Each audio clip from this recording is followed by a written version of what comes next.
Hello, my name is George Arredondo. I'm running for Pinal County Supervisor, District 1, Leadership, Integrity, Community.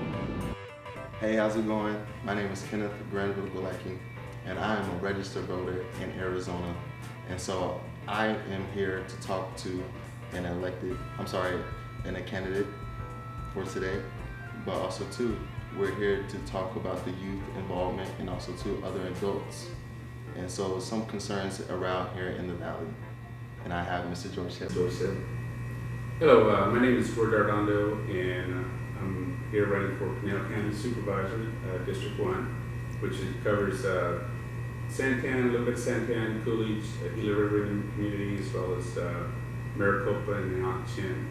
I've been here in the state all my life, born and raised. Outside of traveling for work, working in DC, I worked there for 4 years, and also served in the military, so I've been abroad in Afghanistan twice, Iraq, and did some tour with the Navy here in Pearl Harbor, Hawaii. So I have family throughout the state here, and more so in Pinal County, and Pinal has been my home for the last 30 some odd years. I'm 59, so outside of 6 years traveling for military and work, Arizona's been home. Yes, sir. Yes, sir. And so some people that don't know, that are not registered or are registered, what is a supervisor, or what is the definition of a supervisor? The Pinal County Board of Supervisors consists of 5 members that serve the governance and roads and public health and safety for the county. It works with the municipalities, the cities, on certain things, but their main focus is the governance of the county government, which includes elections. They oversee and provide guidance and leadership for the election process here in the county, that a lot of the cities work with the county on those things. We also control the budget for all the roads and transportations and the courthouse, the sheriff's office, the assessor's office, the treasurer. All those things are managed by this 5-member board. So they have a lot of responsibility that's delegated from them by the state laws, state statutory requirements that we have to follow and adhere to. And we set policies within that, and the planning and zoning within the rural areas, and work with these other communities. Yes, sir. And so how many districts are there in Arizona, or just in Pinal County? In Pinal County, there's 5 districts. We have 15 counties throughout the state, but within Pinal County, there's 5 districts. Okay.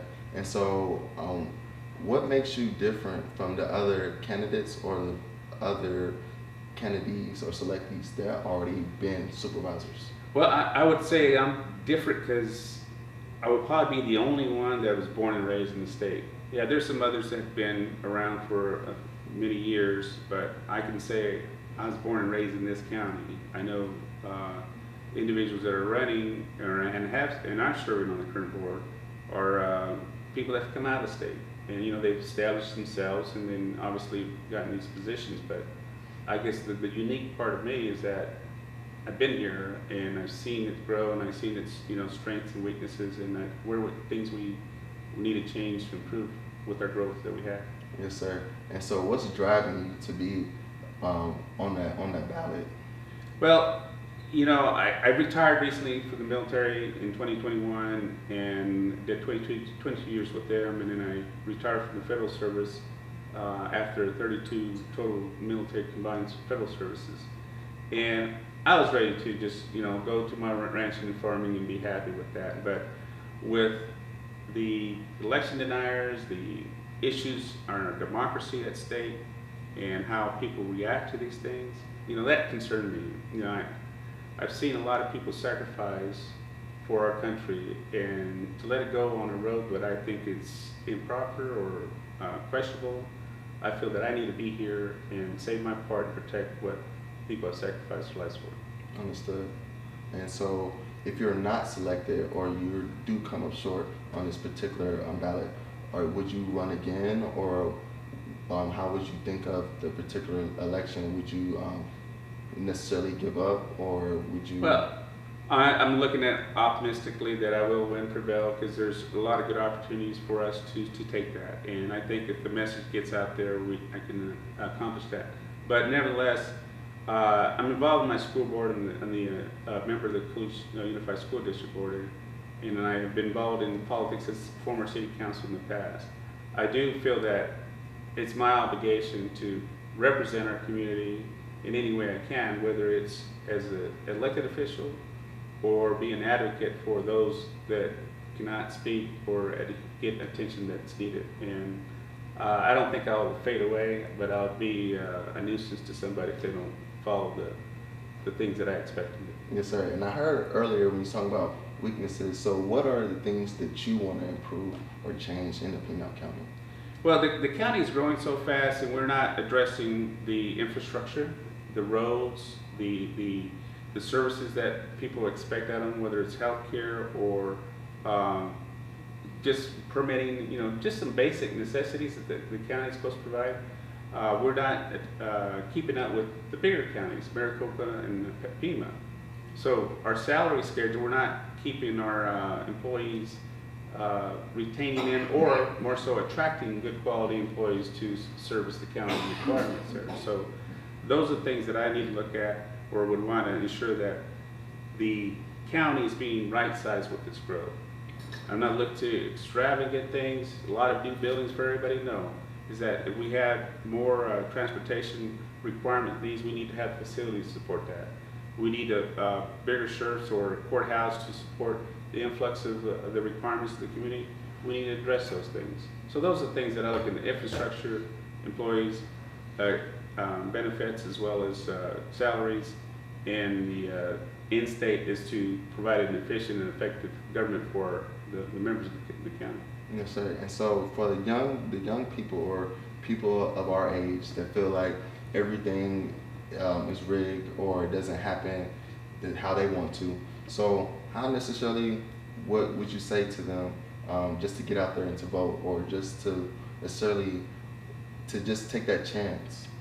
Well, as a senior non-commissioned officer, Master Chief Petty Officer, I've always worked with a lot of junior sailors at them, and I'm very amazed at their ability and knowledge, whether it's technical or understanding things in their how do I say, their communication speak, because they have a lot to offer. And I say we as an older person as well as people that's been around a while, we need to listen to them. We need to be able to get them engaged and be in them, and I'm engaging them is saying this is what we do today is going to impact you tomorrow, more so than would impact me. So how do we improve what you're disgruntled about? How do we address the issues that are important to you? Some of you can't get a good vehicle to get to and from work, or you have a good vehicle but potholes are just tearing up your car, or the time it takes to get from one place to another. So how can we as a government improve your lifestyle? And I think we need to listen to them more. We need to get them more engaged and work together to try to address those common concerns and issues that a lot of us are facing. I agree. And just to piggyback off what you were saying, times have changed. So, probably back when you was around my age, it was easier to afford a car, or maybe even buy a car flat out, or even maybe purchase a house, or even get an apartment. And so those things do play a part into today's time. And so education is part of it, and also too having a lucrative job. So what do you say to young people that want to start a business and looking to figure out who to vote for, or knowing what to do? Yeah, I think one of the things that I would like to see as the county's growing is that we have small businesses cater to what's the new people that are coming in, or the growth that we're having. Yeah, economic, industrial, manufacturing is all great, but how about the goods and services that these people that would like to enjoy, whether it's a niche cafe shop, or what is those road trucks that can service people, or just family care for some folks that are mobile, or being able to take the adults to facilities of that, some kind of transportation services. So it's not about big industry, but it's small businesses that can hit a niche market that supports that community. And I think the youth are very creative in those things. And there's a lot of things that are going on at home with the internet and YouTube and TikTok and those things. Is how do we bring some of those creativities and to provide that good of services to the young community there. Yes, sir. Because a lot of things too are around the social media nowadays.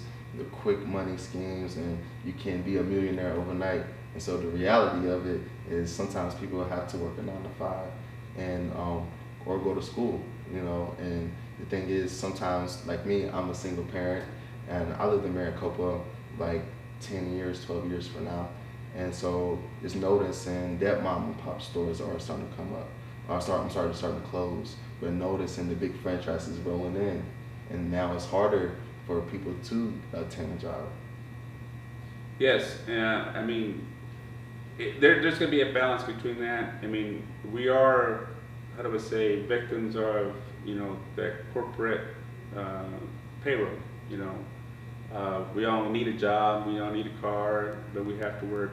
But how do we open those opportunities for those who are educated, that want to excel and move, those that want to get that education so they can excel and improve? So one thing that I see is this community is that we need to make sure we have good education between vocational schools, our public schools being more developing individuals that we need to support these industries that are coming in this area.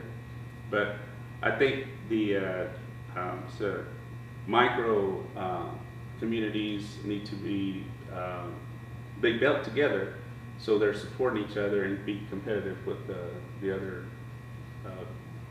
big box stores, so to speak. Yes, sir.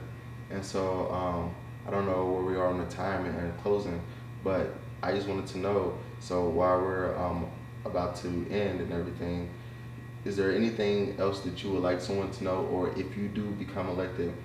We talked about the weaknesses and the things that you want to change, but what's one thing that when you are elected that you're going to hit the ground running with? Well, I think twofold. You know, I could be able to get a staff, and I want a strong staff that has the fire in addition to take over my job. That's the way I work as a military person. Is my job is to train individuals to replace me. My success is based on those who I touch, whether they support me and my staff or they support the community. So that's what I want, to get someone like you pulled up and say, hey, this is what this guy changes he made, and that's what it takes, hard work to get there. And I want a person like you and others like you to come up and step up there. Now, is it going to happen overnight? No. Are we going to be able to get the board? Because it's going to take, 3 out of the 5 to get on the same page. And I think that's what that's going to be my crux of working with the others, saying, hey, we need to accomplish this for the good of the county, for the good of the state, for the good of the community, for the good of the people. And that hard work is going to be taking individuals like the youth to say, hey, go to a board meeting, help me out, be a voice, because it's not going to happen with one person. It's going to take a lot of people being active and proactive to make that change. Yes, sir. And that's kind of like what I kind of wanted to do as well. And I appreciate all the time that you have spent with me and sharing with the people about being about what is a supervisor and what you're looking to change in the valley. Thank you, Mr. George. Thank you, appreciate it. Thank you.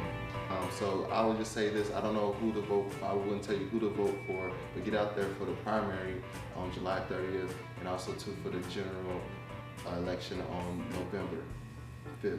So thank you again.